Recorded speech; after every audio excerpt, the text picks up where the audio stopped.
الحمد للہ رب العالمین والصلاة والسلام علی اشرف الانبیاء والمرسلین نبینا محمد وعلی آلہ واصحابہ اجمعین اما بعد۔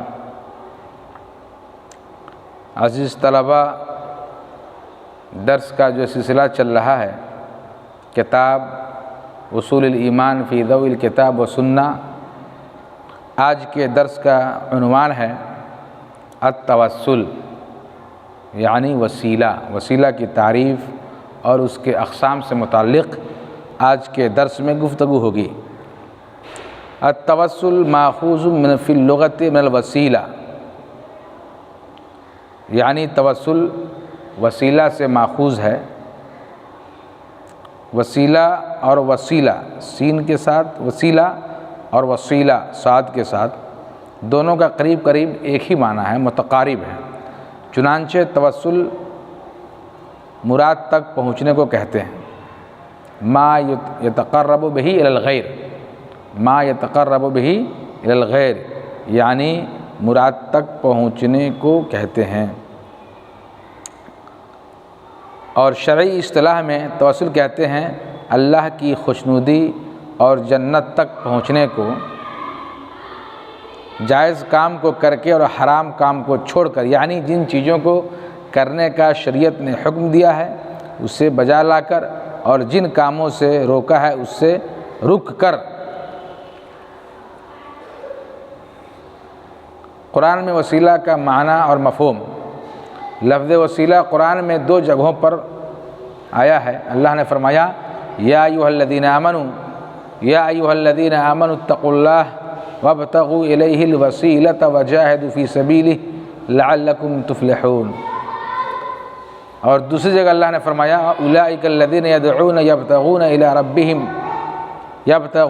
ربہم الوسیلۃ ایہم اقرب یرجون رحمتہ ویخافون عذابہ ان عذاب ربک کان محذورا۔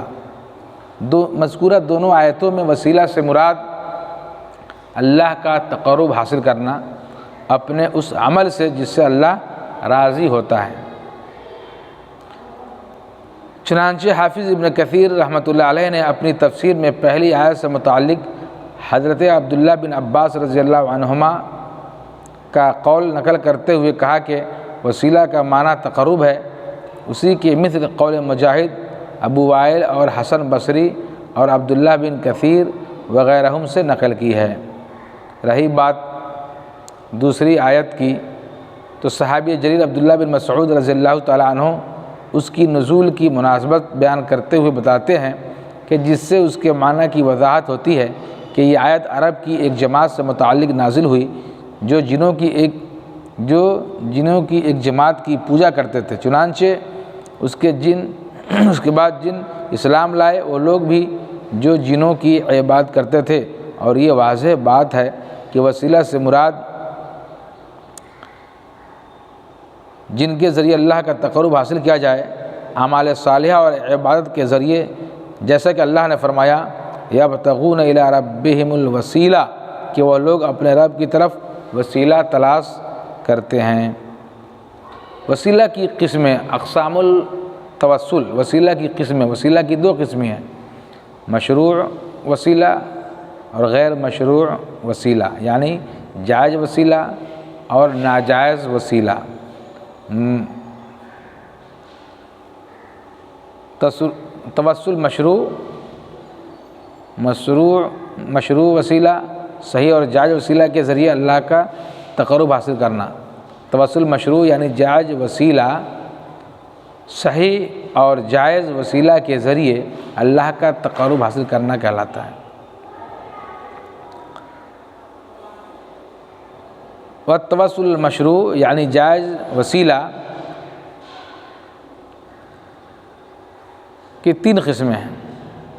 نمبر ایک، انسان اللہ تعالیٰ کو اس کے اسماء حسنہ کا وسیلہ پیش کر کے کرے، یعنی جائز مشروع وسیلہ کی تین صورتیں ہیں۔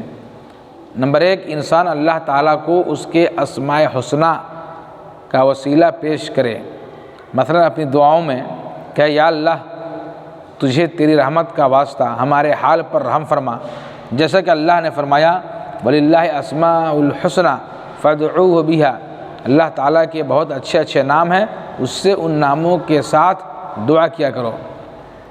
نمبر 2، دوسری صورت، دوسری جائز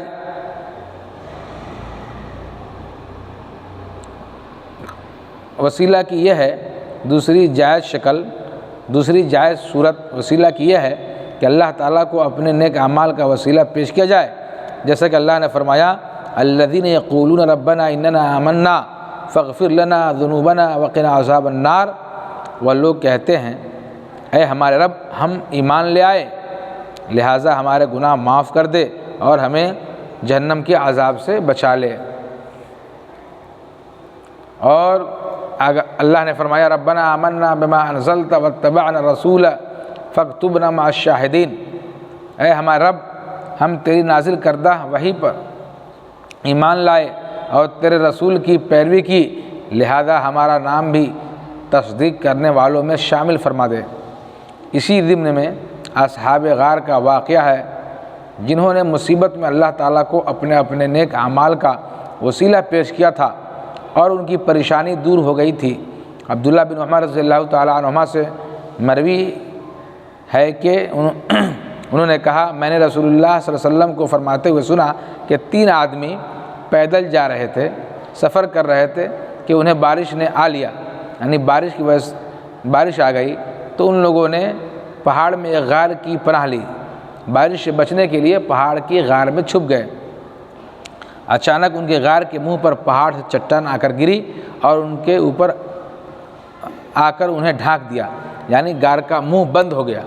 انہوں نے ایک دوسرے سے کہا تم اپنے اپنے نیک اعمال پر نظر ڈالو جو تم نے اللہ کے لیے کیے ہوں اور ان کے وسیلے سے اللہ تعالیٰ سے دعا کرو شاید وہ اس بندش اور قید سے ہمیں آزاد کر دے۔ اس پر ان میں سے ایک نے کہا اے اللہ میرے انتہائی بوڑھے والدین بیوی اور چھوٹے چھوٹے بچے ہیں، میں نگہداشت کرتا ہوں، دیکھ بھال کرتا ہوں، جب شام کو میں اپنے جانور چرانے کے بعد واپس آتا تو ان کا دودھ دوہتا، پہلے میں اپنے والدین کو پلاتا۔ ایک دن کی بات ہے کہ میں جانوروں کے چارہ کی تلاش میں چراتے چراتے دور چلا گیا، دیر سے گھر واپس لوٹا اور اپنے جانور کا دودھ دوہا اور دیکھا کہ گھر میں ہمارے والدین انتظار کر کے سو چکے ہیں۔ دودھ کا پیالہ لے کر میں ان کے سرہانے کھڑا رہا، ان کے بیدار ہونے جگنے کا انتظار کرتا رہا یہاں تک کہ صبح ہو گئی۔ بیدار ہونے سے پہلے میں اپنے والدین کو بیدار ہونے کے بعد سب سے پہلے میں نے اپنے والدین کو دودھ پلایا، اپنے بچوں کو نہیں پلایا، اس کے بعد اپنے بچوں کو پلایا۔ اے اللہ تعالیٰ تو جانتا ہے کہ میں ایسا یہ کام صرف تیری رضا اور خوشنودی کو حاصل کرنے کے لیے کیا تو غار کے منہ سے پتھر اتنا کم از کم ہٹا دے کہ ہم آسمان کو دیکھ لیں۔ تو اللہ نے اتنا سوراخ کر دیا، غار کے منہ سے پتھر کو ہٹا دیا کہ آسمان دکھنے لگا، ان لوگوں نے اپنی آنکھوں سے آسمان دیکھنے لگے۔ دوسرے نے کہا کہ اللہ میرے پاس ایک چچا زاد بہن تھی، خوبصورت تھی، میں ان سے کافی محبت کرتا تھا لیکن وہ میری نہیں سنتی تھی، وہ راضی نہیں ہوتی تھی، یہاں تک کہ میں نے ان کے سامنے 100 دینار پیش کیا، 100 دینار کا لالچ دیا اور راضی ہو گئی۔ جب میں ان کے دونوں قدموں کے درمیان پہنچا تو وہ کہنے لگی اے اللہ کے بندے اللہ سے ڈرو۔ اس کے بعد مجھے خوف ہوا، میں نے تجھ سے خوف کھایا اے اللہ تعالیٰ، تجھ سے ڈرا اور اس عمل کو ترک کر دیا۔ اگر میں نے یہ عمل یہ کام تیری رضا جوئی اور خوشنودی کے لیے ترک کیا، تیرے ڈر اور خوف سے ترک کیا اور تجھے یہ عمل پسند ہے تو اللہ تعالیٰ اس کے بدلے غار کے منہ سے پتھر کو ہٹا دے۔ چنانچہ اللہ تعالیٰ نے غار کے منہ سے پتھر اور کھسکا دیا۔ تیسرے شخص نے کہا اے اللہ میرے پاس ایک مزدور کام کرتا تھا، مزدوری کرتا تھا 3 سا چاول یعنی 7.5 کلو گرام کے عوض میں۔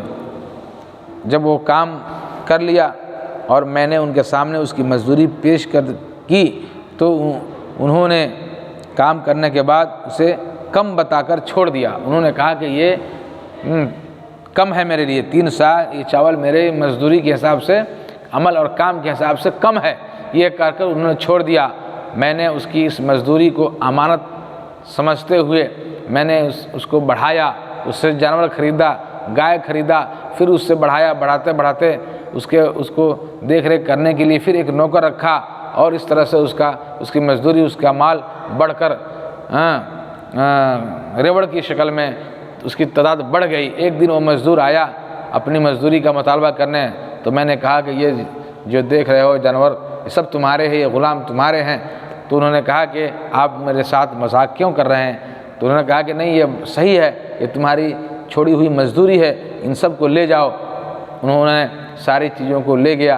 اے اللہ تعالیٰ، میں نے یہ عمل، یہ کام تیری رضا جوئی اور خوشنودی حاصل کرنے کے لیے کیا، تو آج اس مصیبت سے ہمیں نجات دے، غار کے منہ سے پتھر کو ہٹا دے۔ چنانچہ اللہ تعالیٰ نے غار کے منہ سے اس پتھر کو ہٹا دیا، اور اس طرح سے وہ تینوں اطمینان و سکون کے ساتھ باہر آزاد ہو گئے۔ تو یہ دعا وغیرہ کے ذریعے وسیلہ، نیک اعمال کا وسیلہ دے کر اللہ تعالیٰ کا تقرب حاصل کیا جا سکتا ہے، یہ جائز صورتیں ہیں۔ لیکن کچھ صورتیں ایسی ہیں جو ناجائز ہیں، جیسے وسیلہ کی ناجائز صورتیں، جیسے مردوں سے دعا، استغاثہ اور مرادیں مانگ کر اللہ کا تقرب حاصل کرنا، یعنی مردوں سے دعائیں کرنا، استغاثہ کرنا، مرادیں مانگنا، اور یہ کہنا کہ ہم اللہ کا تقرب حاصل کرتے ہیں، یہ ناجائز صورت ہے، یہ شرک اکبر ہے۔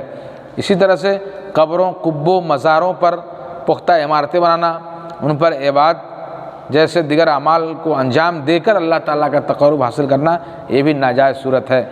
نمبر 3، انبیاء صالحین کی شان میں غلو کر کے اللہ تعالیٰ کا تقرب حاصل کرنا، یہ بھی ناجائز صورت ہے۔ تو عزیز طلبہ، آج کے درس میں وسیلہ اور ان کی جائز اور ناجائز صورتوں کو بتائی گئی۔ اللہ تعالیٰ سے دعا کہ اللہ تعالیٰ ہمیں ناجائز وسیلہ اختیار کرنے سے بچائے اور جائز وسیلہ اختیار کرنے کی توفیق عطا فرمائے۔ وصلی اللہ علی نبینا محمد وعلی آلہ واصحابہ اجمعین۔